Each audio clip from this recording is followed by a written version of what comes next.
नहीं रे बेटा, बाकी है कंसेप्ट। चलो गाइस आ जाओ। बस बस वंश बेटा, क्या खाया आज? खाना हो गया? अभी सोने का ना मस्त एकदम? नहीं, अरे कल देता हुआ नहीं वो प्रिंट। चलो ए वेड़े फोन अंदर रख, चल। फोन कौन बोला तेरे को टेलीग्राम? इंस्टाग्राम पे टेलीग्राम आता है क्या तेरे? हाँ, इंस्टाग्राम से। चलो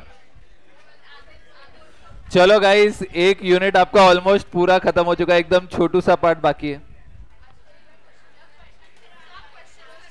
नहीं बेटा, बाकी है एक। अच्छा अच्छा, पॉइंट इलास्टिसिटी जो है ना, पॉइंट इलास्टिसिटी आपको नील सर पढ़ाएंगे। अरे डेरिवेटिव नहीं आता मेरे को, तो मैं नहीं सिखाऊंगा डेरिवेटिव जो। अच्छा, डेरिवेटिव सीखा है आपने 11वीं में? हाँ हाँ हाँ, वही वही तो। हाँ बेटा, सीए फाउंडेशन इकोनॉमिक्स में एक कंसेप्ट होता है पॉइंट इलास्टिसिटी, जिसको डेरिवेटिव्स का यूज करके सॉल्व करना रहता है। उसका फॉर्मूला होता है minus D Q divide by D P into P by Q. अब डेरिवेटिव कैसे निकालना है वो मैं नहीं सिखाऊंगा, वो नील सर सिखा चुके हैं आप लोगों को, ठीक है? तो एसपी वालों को भी नील सर सिखाएंगे बेटा, फाउंडेशन में भी तो डेरिवेटिव्स है ही ना। नहीं बेटा, आगे सीखोगे ही ना आप लोग। तो पॉइंट इलास्टिसिटी आपका डेरिवेटिव हो जाए ना, उसके बाद देखेंगे। अच्छा, ये एक पार्ट बाकी है और एक और छोटा सा पार्ट बाकी है आपका। मतलब ऐसे कभी पूछा तो नहीं है इन पार्ट से कुछ, बट फिर भी एक बार देख लेते हैं। अच्छा, ये वाले एक पार्ट से थोड़ा बहुत पूछते हैं कभी कभी। अच्छा, measurement of elasticity on a linear demand curve, जिसे बोलते हैं ज्योमेट्रिक मेथड। अच्छा आस्था बेटा, लीनियर क्या होता है?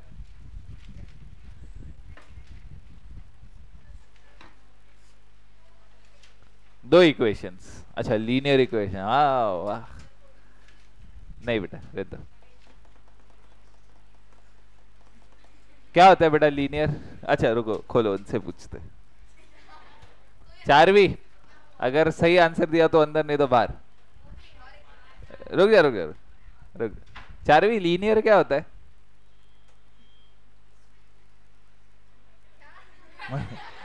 ठीक है, आपको पता है मैडम? Linear, perfect.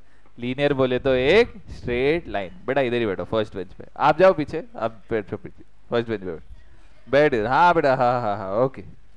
लीनियर में क्या आपको केक की याद आई कोई? लीनियर तो वही है ना बेटा। चलो ठीक है। By definition the price elasticity of demand is the change in quantity associated with change in price, and उसको रेशियो बोलते हैं price to quantity, P by Q बोलते हैं, ठीक है? कोई दिक्कत है। Therefore, price elasticity of demand depends not only on the slope of the demand curve but also on the price and quantity. अच्छा गाइज, हमेशा क्या होगा, हर बार एक प्रोडक्ट की इलास्टिसिटी सेम हो ऐसा जरूरी नहीं है। प्रोडक्ट की इलास्टिसिटी जो है ना, वो चेंज होते जाएगी अकॉर्डिंग टू इट्स प्राइस। मतलब फॉर एग्जांपल यहाँ पे देखोगे ना, ये एक लीनियर डिमांड कर्व आपको बना के दिया गया है। अब लीनियर डिमांड कर्व में ये क्या बोलते हैं, जब आपका बेसिकली प्रोडक्ट का प्राइस बहुत ज्यादा हाई है ना, तो शायद आपका प्रोडक्ट कोई खरीदेगा ही नहीं। क्या बोला मैंने? जब प्रोडक्ट का प्राइस बहुत ज्यादा हाई है ना, तो शायद आपका प्रोडक्ट कोई खरीदेगा ही नहीं। और अगर आपका रचित जी आपका कोई प्रोडक्ट खरीद ही नहीं रहा है, तो आपने प्राइस थोड़ी कम की, आपकी डिमांड 1 यूनिट बन जाएगी। तो ओल्ड प्राइस कितना था आपका? 0, and anything divide by 0 is infinite. है अमेंडमेंट आएगा कुछ मैथ्स में? Anything divide by 0 is infinity. तो स्टार्टिंग में अगर आप देखोगे लेफ्ट साइड में, सबसे पहले आपकी इलास्टिसिटी ऑफ डिमांड क्या होती है? इनफिनिटी। फिर जैसे जैसे जैसे आप प्राइस को क्या करोगे, कम करोगे, आपकी इलास्टिसिटी क्या होगी? बढ़ती जाएगी। पहले इलास्टिसिटी होगी इनफिनिटी, कम होती जाएगी फिर उसके बाद होगी इलास्टिसिटी होगी मोर देन 1, फिर इलास्टिसिटी होगी इक्वल टू 1, फिर इलास्टिसिटी होगी लेस देन 1, और एक बार प्राइस अगर अपन देखें एकदम ही कम हो गया, 0 के आसपास आ गया, तो इलास्टिसिटी क्या हो जाएगी, 0 हो जाएगी। अब यहाँ पे ना बेसिकली हर प्रोडक्ट के लिए ये लेंथ अलग अलग होगी, है ना। बेसिकली ये है ना, बेसिकली अपन अलग अलग पार्ट्स पकड़ सकते हैं इसे, और हर प्रोडक्ट के लिए ये पार्ट्स की साइज जो होगी ना वो अलग अलग होगी। बट यहाँ पे सर क्वेश्चन कैसा आएगा, क्वेश्चन आएगा जो टॉप मोस्ट पार्ट है, जो लेफ्ट मोस्ट पार्ट है, वहां पे डिमांड इलास्टिसिटी कितनी होती है आपकी, डिमांड की इन्फिनिटी, और जो राइट मोस्ट पार्ट है, जो कौन सा एक्सिस है, ये आपकी एक्स एक्सिस है, और यहाँ पे अगर अपन बोले इंटरसेक्ट करता है, इधर इलास्टिसिटी कितनी होती है, 0 होती है। ठीक है, बहुत रेयरली कभी यहां से कुछ पूछा गया है, बट फिर भी अगर आपको बोलूं ये एक पार्ट है। The elasticity therefore varies along the curve as price and quantity change. Sir ये ऐसा क्यों बोल रहे हैं? फॉर एग्जांपल एक आईफोन है, आईफोन का भाव 10 करोड़ रुपए, शायद कोई नहीं खरीदेगा। आईफोन का प्राइस 9 करोड़ है, 8 करोड़ है, 7 करोड़ है, कोई खरीदेगा नहीं। बट फॉर एग्जाम्पल आईफोन का प्राइस हो गया 20 लाख, कोई तो खरीदेगा। फिर जैसे जैसे प्राइस कम होगा ना, वैसे वैसे ज्यादा लोग उसको खरीदेंगे। फिर एक प्राइस आएगा नॉर्मल प्राइस, फॉर एग्जांपल 10,000। अभी 10,000 हो, 9,000 हो, 8,000 हो, जो आईफोन लेना है वो तो लेगा ही, तो उसकी वजह से उसकी इलास्टिसिटी धीरे धीरे क्या होती जाएगी, कम होते जाएगी। तो यहाँ पे ना गाइस, यहाँ पे इंपॉर्टेंट जो लाइन है ये वाली है, the elasticity therefore varies along the curve as the price and quantity change, the slope of the linear demand curve is constant. जब भी कोई लाइन लीनियर बनना चाहेगी, उसका स्लोप हमें क्या रखना पड़ेगा, सेम रखना पड़ेगा। However, elasticity at different points on a linear demand curve would be different. When the price is high, quantity is small and the elasticity is high. The elasticity becomes smaller as we move down the curve. मतलब जैसे जैसे अपन नीचे जाएंगे elasticity कम होते जाएगी। सबसे ऊपर infinity, infinity के बाद मोर देन 1, मोर देन 1 के बाद इक्वल टू 1, इक्वल टू 1 के बाद लेस देन 1, और लेस देन 1 के बाद 0। Given a straight line demand curve T, point elasticity at any point say R can be found using the below formula। अच्छा, ये formula का एप्लीकेशन का एक भी क्वेश्चन नहीं है, एक भी क्वेश्चन इसके एप्लीकेशन का आपको नहीं है। बट सर फॉर्मूला याद रखना पड़ेगा क्या? आंसर इज यस, ये फॉर्मूला आपको याद करना पड़ेगा कि पॉइंट इलास्टिसिटी अगर आपको लीनियर डिमांड कर्व पे निकालनी है तो वो क्या है, it is R T divided by R T. Sir फर्क क्या है, ऊपर जो है वो कैपिटल टी है और नीचे जो है वो छोटा टी है। अब देखो गाइस, यहाँ पे जो है ना, ये बता क्या रहे, फॉर एग्जाम्पल ये पॉइंट है आर, ये एक पॉइंट बनाया मैंने, वो जो है आर। अभी मुझे ये पॉइंट की इलास्टिसिटी निकालनी है ना, तो मैं क्या करूंगा, ये वाली जो लेंथ है और ये वाली जो लेंथ है, इन दोनों को क्या करूंगा, डिवाइड करूंगा। मतलब बेसिकली ये जो नीचे वाला पोर्शन है ना, लोअर वाला portion divided by upper portion, और ये मुझे क्या देगा, पॉइंट इलास्टिसिटी देगा। प्रैक्टिकली इसका काम यूज भी इतना नहीं होता है, बट ये फॉर्मूला आपके लिए इंपॉर्टेंट है। अच्छा, अब सर इलास्टिसिटी चेंज कैसे होगी इसमें? अब देखो, मैंने आर को कंसीडर किया था 1 पे, तो मेरा दोनों साइड की लेंथ इक्वल थी, इसके लिए elasticity I 1। But for example मैं आर को कंसिडर करता हूं यहां पर, तो मेरी इलास्टिसिटी क्या आएगी, ये आर टी डिवाइडेड बाय ये छोटा वाला आर टी। तो अभी यहां पे नीचे वाला सेगमेंट बड़ा है कि छोटा है, बड़ा है, ऊपर वाला सेगमेंट क्या है, छोटा है। तो अभी यहां पे अगर आप देखोगे, यहां पे इलास्टिसिटी बड़ा सेगमेंट डिवाइड बाय छोटा segment, which will be equal to more than 1। और इस वजह से है ना, इनका ये फॉर्मूला इन्होंने ऐसे ही डेवलप किया कि इधर यूज नहीं होगा ये, बट फिर भी इलास्टिसिटी क्या आएगी, वो आएगी lower segment divided by upper segment. ठीक है, क्योंकि जैसे जैसे अपन नीचे जाएंगे वैसे वैसे इलास्टिसिटी क्या होते जाएगी, कम होते जाएगी। ठीक है, ऐसा जितना यूजफुल कंसेप्ट नहीं है, बट ये फॉर्मूला आपको याद रखना पड़ेगा, lower divided by upper segment. ठीक है, समझा आपको ये? बढ़े आगे। चलो एक लास्ट कंसेप्ट कुछ बाकी था अपना, मेरे हिसाब से सब्स्टिट्यूशन इफेक्ट और वो वाला बाकी था, पहले ही होगा वो, और फिर आपका यूनिट हो जाएगा खत्म।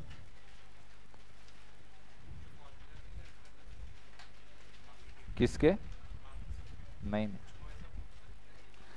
पूछेंगे भी, फिर भी आपको आंसर करते आ जाएगा वो, कोई वांदा नहीं, एग्जाम्पल लेने का आंसर करते आ जाएगा।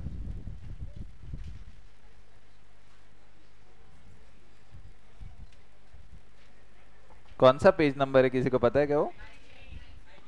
19।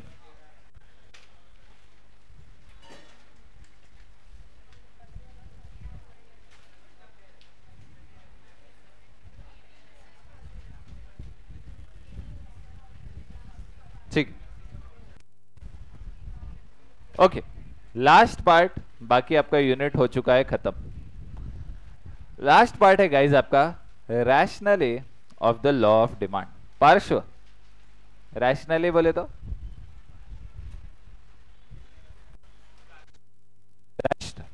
लगा ही मेरे को, कोई तो बोलेगा। ओके, पार्टी क्या? मैथ्स, मैथ्स मैं कौन सा सब्जेक्ट पढ़ाता हूँ? मैं कौन सा सब्जेक्ट पढ़ाता हूँ? इकोनॉमिक्स पढ़ा रहा हूँ। तो नहीं, रैशनली बोले तो लॉजिक। सर लॉजिक ही बोल देते, सब बच्चे पास हो जाते ना, है ना, इसलिए थोड़ा hi fi, rationally of law of demand. चलो, normally the demand curve slopes downwards. Prasad मानते हो क्या बेटा? Normally the demand curve slopes downwards towards the right. This means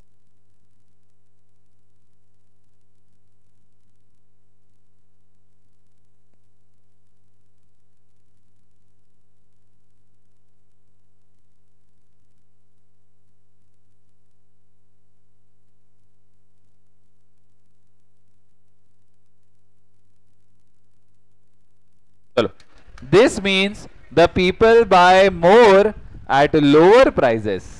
We shall now try to understand why demand curve slopes downward. अभी अपन ने देखा है relation कौन सा होता है आपका प्राइस और क्वांटिटी में, इनवर्स। इसके वजह से डिमांड कर्व का स्लोप क्या आता है? Downwards towards the right. But ठीक है, चलो बोलते ही कुछ बोल रहे होंगे, पढ़ लेंगे। Put in other words, why do people buy more at lower prices? अच्छा, लॉजिक पूछ रहे आपसे। Different economists have given different explanation for the operation of law of demand. Uncle लोगों के नाम आएंगे, नाम आएगा तो लिस्ट आएगी, है कि नहीं? These are given below. अच्छा, पहला होता है price effect of fall in price. अच्छा, प्राइस इफेक्ट के दो पार्ट। बड़ा गुस्सा मत हो, अंकल को ऐसे बॉटल फेंक के मारोगे। अंकल गए अभी, बेटा ऐसे नहीं बोलते, स्वर्गवासी बन गए अंकल अभी। अभी जो है वो है बेटा, ऐसे गुस्सा नहीं। चलो, price effect of fall in price. अच्छा, प्राइस इफेक्ट के दो पार्ट है, एक सब्स्टिट्यूशन इफेक्ट और दूसरा इनकम इफेक्ट। एकदम चिंदी समझते, पहले एग्जांपल लेंगे, समझेंगे, ठीक। चलो, फॉर एग्जाम्पल कोई गुड है, प्रसाद। अच्छा, प्राइस पहले 50 रुपए था, तो क्वांटिटी जो डिमांडेड थी वो थे 10,000 units. For example dairy milk silk Nashik में हर हफ्ते में जब प्राइस 50 रुपए था तो 10,000 डेयरी मिल्क बिकते थे। पार्श्व बेटा यहाँ पे ध्यान दो ना। बट क्या हुआ, डेयरी मिल्क में छयांक जी डिस्काउंट मिलने लग गया, और डिस्काउंट प्राइस हो गया 40 रुपए। छयांक जी, आपको क्या लगता है डेयरी मिल्क की डिमांड बढ़ेगी कि कम होगी? एकदम बढ़िया बेटा, डिमांड बढ़ जाएगी। फॉर एग्जाम्पल डिमांड हो गई 20,000 यूनिट्स। अब इकोनॉमिस्ट है ना, वो लोग कॉमन सेंस पे बिलीव नहीं करते थे। वो बोले ठीक है, क्यों ऐसा हुआ, मतलब अभी प्राइस कम हुई तो डिमांड बढ़ी, बट ये डिमांड आखिर क्यों बढ़ी? तो बोले रुको अपन कुछ ऐसे भारी नाम देंगे ना, बच्चों के सिलेबस में आएगा वो, फिर वो पढ़ेंगे।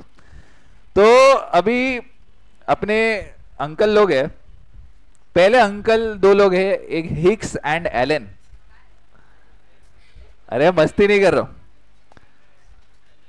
क्या है अंकल का नाम? Hicks and Allen. अच्छा, अभी हिक्स एंड एलन अंकल क्या बोले समझना बेटा प्लीज। क्या लगता है मैडम? एक भी अपने को क्या फर्क पड़ रहा है? चलो चलो, अभी हिक्स एंड एलन अंकल क्या बोले, दोनों अंकल समझना।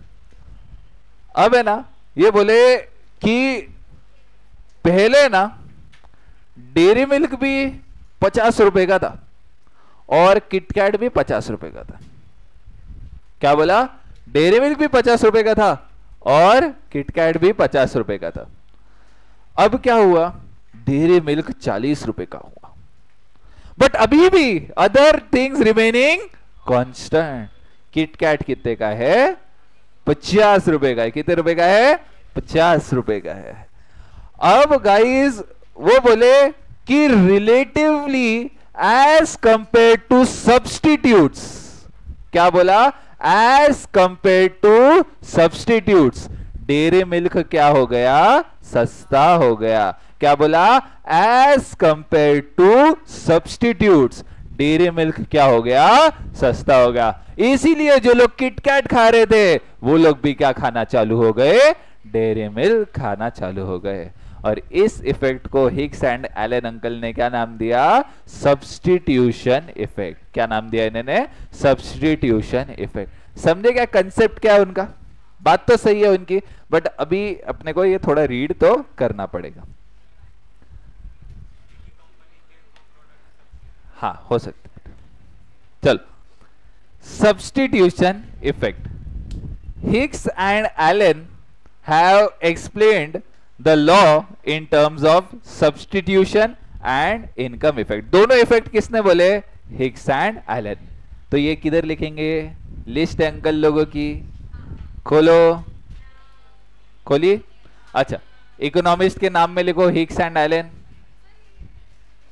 देखो आखिरी दिन तुमको ही काम आएगी, याद करोगे तुम मेरे को। चलो लिखो जल्दी। अरे देख क्या रहे हो मेरे को? लिखो, नाम लिखो Hicks and Allen. Neel, book नहीं लाई बेटा? नोटबुक नहीं लाई? बनाई है इकोनॉमिक्स की नोटबुक? हाँ लिखिए शक।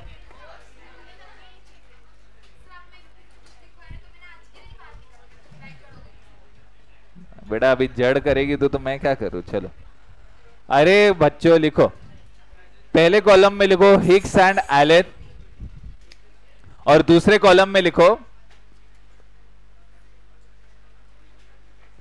They explain the law of demand using substitution effect and income effect. They explained the law of demand, they explained the law of demand using substitution effect and income effect. They explain the law of demand using substitution effect and income effect.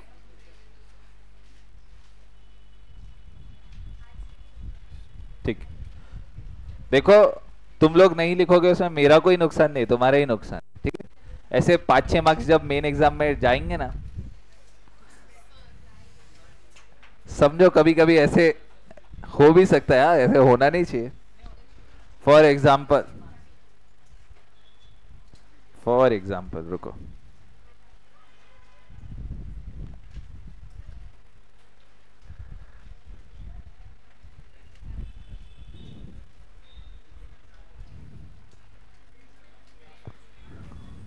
क्या है ये?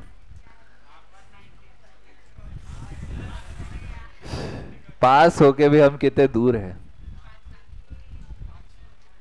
5 mark बेटा, 3 महीने कम से कम। अब देखो sir, individual सब में पास है, अकाउंट्स 50 यस, लॉ 40 बस, मैथ्स 50, इको 55। 5 अंकल के नाम भूल गए तुम लोग, 5 uncle.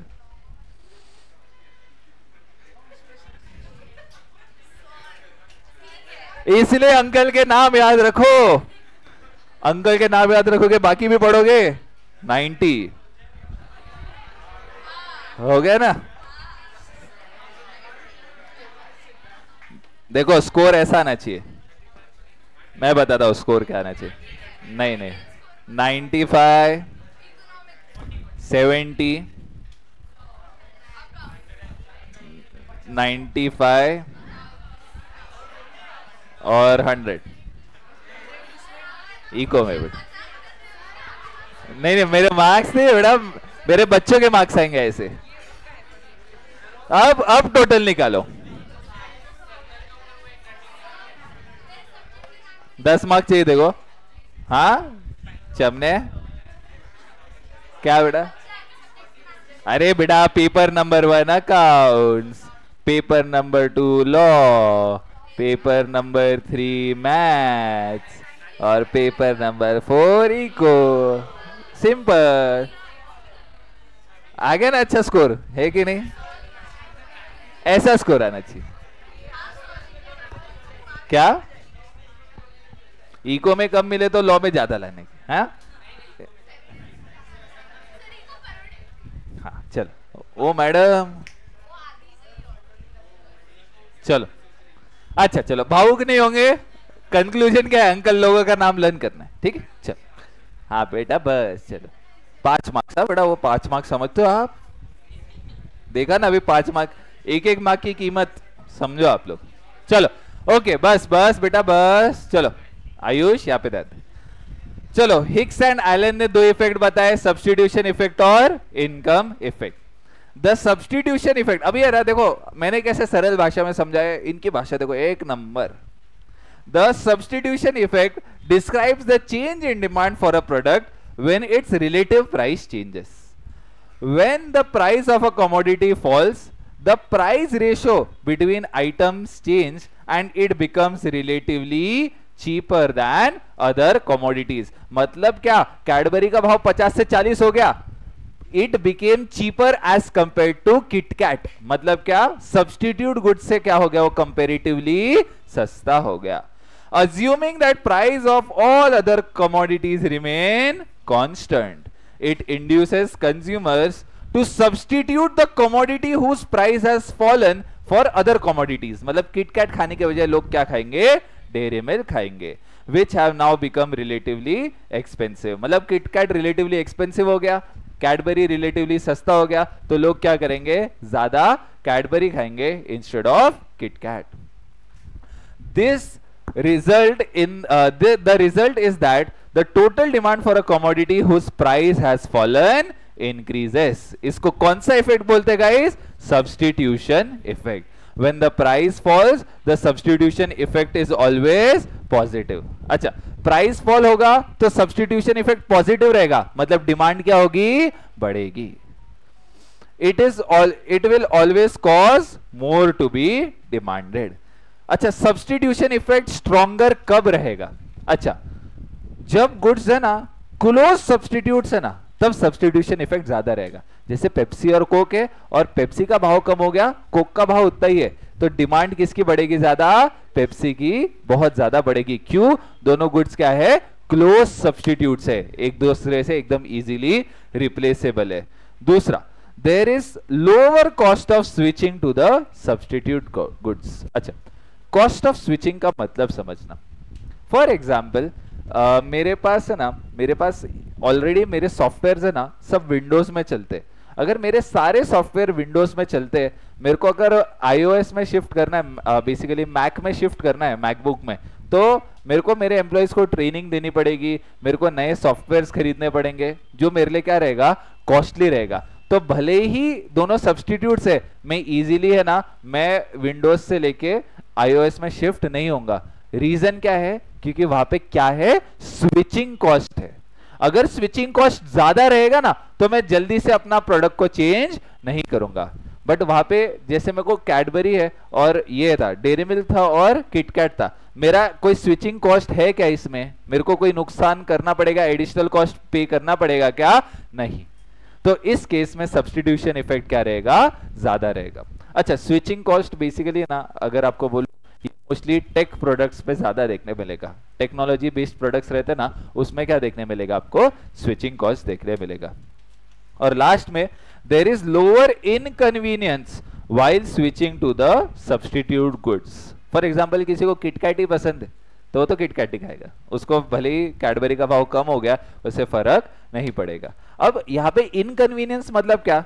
Extra training, extra time, extra effort, अगर ये सब ज्यादा लगेगा ना तो कोई भी गुड्स में शिफ्ट नहीं होगा, जो एग्जिस्टिंग गुड है उसमें ही रखेंगे। फॉर एग्जांपल प्रिंटर है आपके पास, प्रिंटर का इंक है, दूसरे प्रिंटर की इंक ज्यादा सस्ती हो गई, बट ऑलरेडी आपने प्रिंटर ले लिया है ना।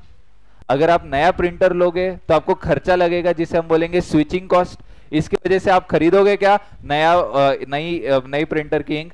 नहीं, क्योंकि वहां पे हाई क्या है? स्विचिंग कॉस्ट हाई है। और उसी के साथ साथ इनकन्वीनियंस, आप देखोगे तो सुपर कंप्यूटर्स बहुत ज्यादा अच्छे रहते हैं, या तो टैली है ना, टैली आपने सुना है क्या नाम? एक अकाउंटिंग सॉफ्टवेयर रहता है, टैली एकदम आसान है, बट टैली में सारे फंक्शंस आप कैरी आउट नहीं कर सकते हो। वैसे एक एसएपी है, एसएपी आपने नाम सुना होगा, पता नहीं मेरे को, बट आप आगे सुनोगे। एसएपी एक अकाउंटिंग सॉफ्टवेयर है जो खुद करोड़ों का आता है, बट उसको चलाना आसान नहीं है। अगर चलाना आसान नहीं है तो फिर लोग क्या करेंगे? उसमें स्विच नहीं करेंगे, भले उसका कॉस्ट क्या हो गया? रिड्यूस भी हो जाए तो भी। ठीक है, तो ये बेसिकली आपके किसके बारे में था? Substitution effect. सिंपल क्या है सब्स्टिट्यूशन इफेक्ट? जब किसी प्रोडक्ट का प्राइस कम हो जाता है तो एज कंपेयर टू सब्स्टिट्यूट्स वो रिलेटिवली चीप हो जाता है, जिसकी वजह से उस प्रोडक्ट की डिमांड क्या हो जाती है? बढ़ जाती है। इसे अपन कौन सा इफेक्ट बोलते हैं गाइस? Substitution effect. किसने बोला ये? Hicks and Allen. अच्छा, दूसरा इनकम इफेक्ट। दूसरा क्या है? Income effect. For example Jiya madam जो है, जिया मैडम हर रोज जो है वो 4 डेयरी मिल्क खाते। अब अगर अपन देखें 4 डेयरी मिल्क 50 रुपए की खाते हो तो दिन का चॉकलेट का खर्चा कितना है उनका? 200 रुपए।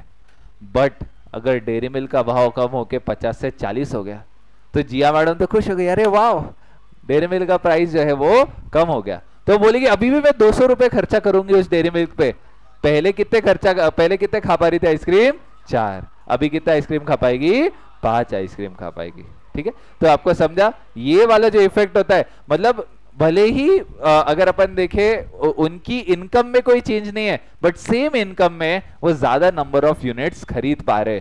क्यों? क्योंकि उनकी परचेसिंग पावर बढ़ गई, और उसे हम बोलते हैं इनकम इफेक्ट। समझा ये एग्जांपल गाइस सबको? वापस एक बार बोलूं, समझा? Okay. The increase in demand on account of increase in real income. अच्छा, 2 टाइप की इनकम होती है, एक रियल इनकम और दूसरा नॉमिनल इनकम। रियल इनकम मतलब क्या? अभी भी जिया के पास 200 रुपए ही है, बट पहले उन 200 रुपए से वो 4 चॉकलेट खा पाती थी, अभी उन्हीं 200 रुपए से वो 5 चॉकलेट खा पा रही है। उसकी इनकम पहले भी 200 रुपए पर डे थी, बट पहले उस इनकम में वो 4 चॉकलेट खा पाती थी, अभी उस इनकम में वो 5 चॉकलेट खा पा रही है। Is known as income effect. When the price of a commodity falls the consumer can buy the same quantity with lesser money. अगर 4 चॉकलेट खाने थे जिया को, वो कितने में खा पाएगी? 160 रुपीज में खा पाएगी। और can buy more of the same commodity with the same amount of money. मतलब पहले वो 4 चॉकलेट खरीद पाती थी 200 में, अभी कितने चॉकलेट खरीद पाएगी? 5 चॉकलेट खरीद पाएगी वो 200 रुपए में। In other words, as a result of fall in the price of the commodity, consumers' real income or purchasing power increases. A part or whole of the resulting increase in real income can now be used to buy more of the commodity in question, given that the good is normal. Obviously, income effect कब चलेगा? मतलब product सस्ता हुआ है, और inferior goods के case में income effect नहीं होगा, क्योंकि इंफीरियर गुड्स के केस में लोगों के पास पैसा बचेगा तो वो इंफीरियर गुड्स को क्या करेंगे? कम यूज करेंगे। ठीक है, नॉर्मल गुड्स के केस में ही आपका इनकम इफेक्ट रहेगा। Therefore the demand for the commodity increases. However, there is one exception. In case of inferior goods, income effect works in the opposite direction to the substitution effect. In case of inferior goods, expansion in demand due to price fall will take place only if the substitution effect outweighs the income effect. अच्छा, ये बहुत बच्चे हैं ना मेरे पास बाद में doubt लेके आते हैं कि सर ये सेंटेंस क्या है. नॉर्मली तो प्राइस कम होगा ना, इनकम इफेक्ट की वजह से भी डिमांड बढ़ेगी और सब्स्टिट्यूशन इफेक्ट की वजह से भी डिमांड बढ़ेगी.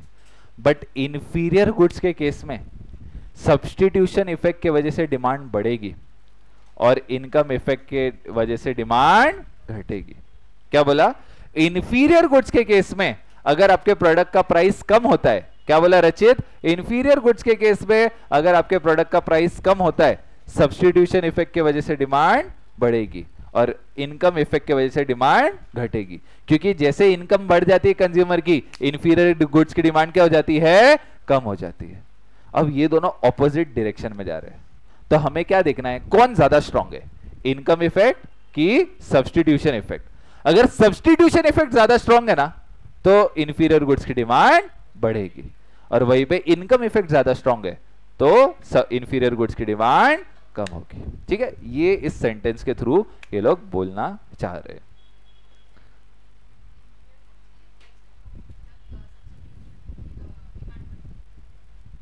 हैं?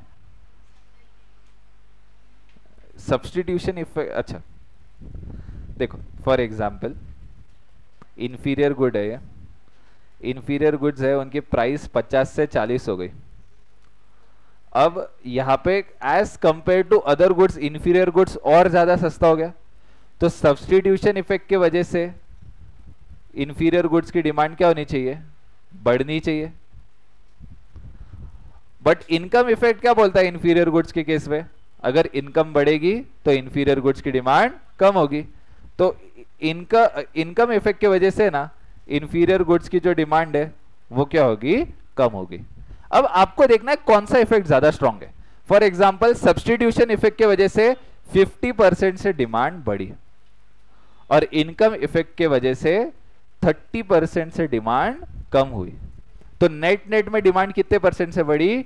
20% से बढ़ी.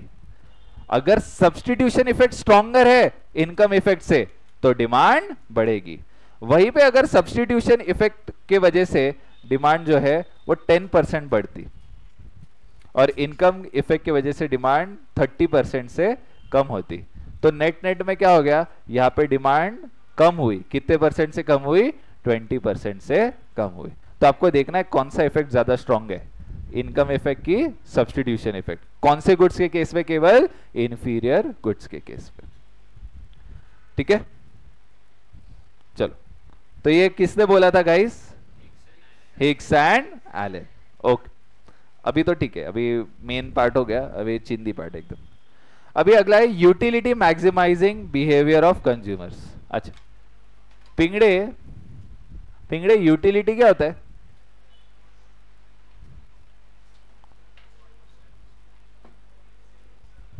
क्या होता है? यूज कर सकते हो जिसको. अच्छा, कुशल